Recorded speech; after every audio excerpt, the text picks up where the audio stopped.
was by an inspiration from Plato's myth of the cave. It's one of the dialogues, and it talks about how Plato described how men find truth. And in this myth, slaves are anchored to the ground, forced to watch a wall for the rest of their lives. And what they see on this wall is shadows. Shadows of what is supposed to be reality. They think that is reality because they have never seen anything else in their lives. One slave one day frees himself, gets out of the cave, and sees the sunlight for the first time.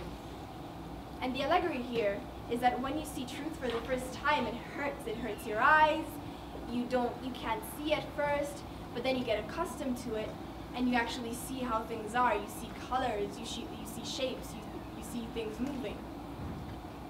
Plato says that the obligation of the philosopher, who is him who goes out of the cave to seek light, is to then return and save the other slaves. So on this basis, we have developed this play with our actors in a very personal way, trying to figure out what our own caves were, and we are now portraying them to you. And ultimately, the goal of this play is hopefully to have something spark within you, something you can share, something you can realize, something you can think about afterwards. There's also going to be strobe lights at a certain point, so if you are sensitive, you might want to leave halfway through. And yeah, hope you enjoy. More than enjoy, hope it makes you think. And at the end, you can come take one of these questionnaires right here, and you can fill them out if you really want to help me. Thank you so much.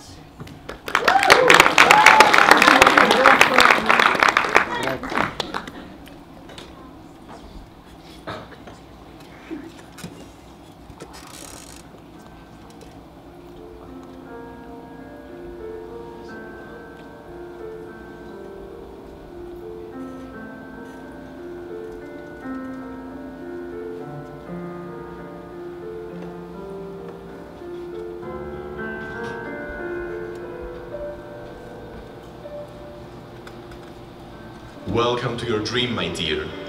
I am the master of this cave, but you can call me Quo. Let me introduce you to my kingdom. I serve these lives by giving them comfortable illusions in front of which they can dwell. Oblivion. This is all they know. It is less painful than what is outside of this cave. So much light, so much truth, it hurts the sight. And once you see, you cannot come back, for the shadows blur in the darkness eyes are no longer accustomed to, and everything down here loses its meaning.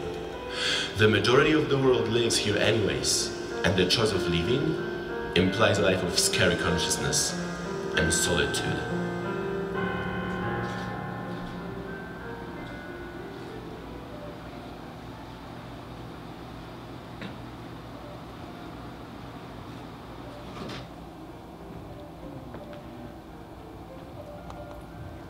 Do you have ideals, my dear? Yes. Yes, I do. Let us crush them in a tour through the mind. Watch carefully as you go, and realize that any attempt to bring to the surface these poor, unfortunate souls is going to miserably fail. Why? I'm glad you asked. Because you see, the spectators of your dream at the end of this exhibition are not going to remember it. I can assure you.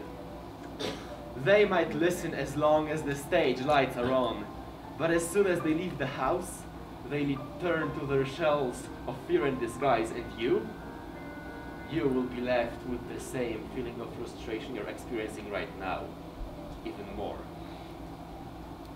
Let me try.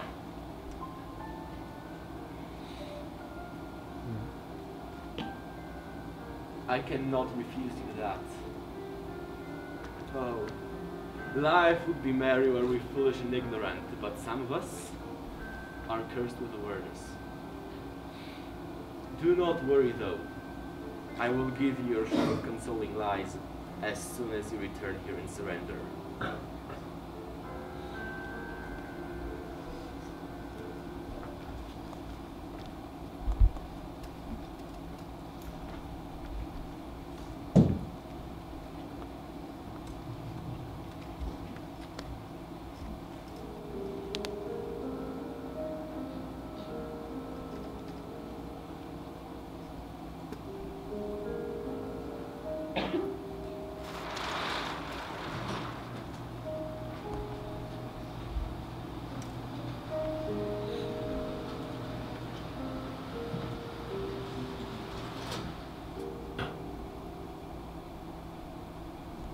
Are you still alive when nobody listens? I walk my days in silence even though I do speak. Words that are boneless, most of the time at least. When I talk, people either nod pretending to listen, or laugh at me, or leave me alone, misunderstood. People don't understand that my essence is what I hush. So can I still be? To them I am nobody. Them who despise and spit on boldness and sincerity, only because it is different. I am not allowed to be. Not here, not now. But I have to stay. Are you still alive when nobody looks at you? Because your face is just white, green skin and bone, and your hair is a mass of rough soot. Because your teeth occupy all of your mouth, and everybody prays you get them fixed before you smile again. I want to be them so much. Their life must be perfect, and if it's not, well, mine would surely be. For all I lack is beauty. The rest I have, I think. Do I still want to feel alive when I'm scattered in pieces along the way I traveled? I love you. Will you take it? Don't throw it away. I gave you pieces of me to keep. Or to give back with a thank you note, that's fine. But when I did so, I ended up lost. You say I'm too big for life, I think, I feel, I talk too much. But how can I be less? I shrink on myself and wait for you to notice, but you never do. I want to tell you all of this. All of this. But I don't. Stay with me. Do not leave me alone with my thoughts, with my memories, with the only ties I have. Ties to an extinguishing people. Ties that everybody looks up to but nobody understands. Ties to a past that is not mine but will be someday. Ties to a past of genocide, injustice, pity and self-pity and failure. Candidly represented in everyday life. My thoughts will kill me. Are you still alive when you are lonely in company? Everybody stands alone at the heart of the world, pierced by a ray of sunlight, and it is suddenly evening. Do I really look like a little cute chubby mouse? I do at this point. Little for sure. I got used looking up and being looked down upon. I'm short. I get it. Cute. I guess it's a way for people who like me to avoid saying I look lame. Chubby. Okay. They could have avoided that. That just drives me crazy. Sometimes I even manage to forget I have a belly. I'm that good at hiding it, even to myself. But that word, and mouse, my glasses, my smile, my nose, all together. Are you still a human being when... No, of course you're not. You're a mouse.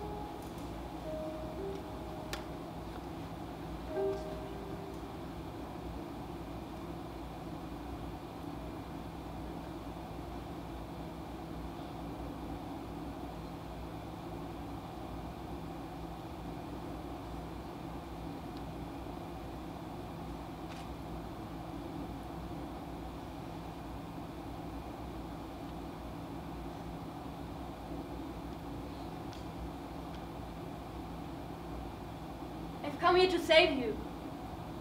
Will you let me save you? Save us from what? From a life, loud silence, and insignificance.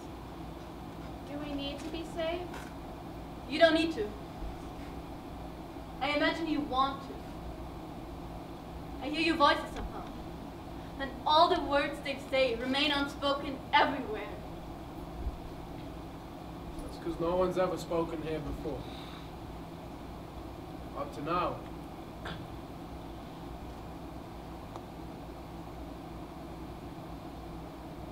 I don't know why I hear your voices. I think it's the dream that does it. And I stopped those images from getting at you. What images? The ones that you were staring at the whole time. Do you even realize it? I can help you. And you can help me. And a whole lot of other people. Because your thoughts are precious and meant to be heard. But how can we do that? We're stuck to this floor. I can free you. But you have to make a promise. What is it? You can only say the truth once you're unchained. You speak, and everyone will be able to hear you. You just need to say yes. Wait, what happens after we say yes? You'll learn that you're not the only one. And you'll teach that they are not the only ones. You'll see the light. It might be painful though. Help us, please. Yes. Yes.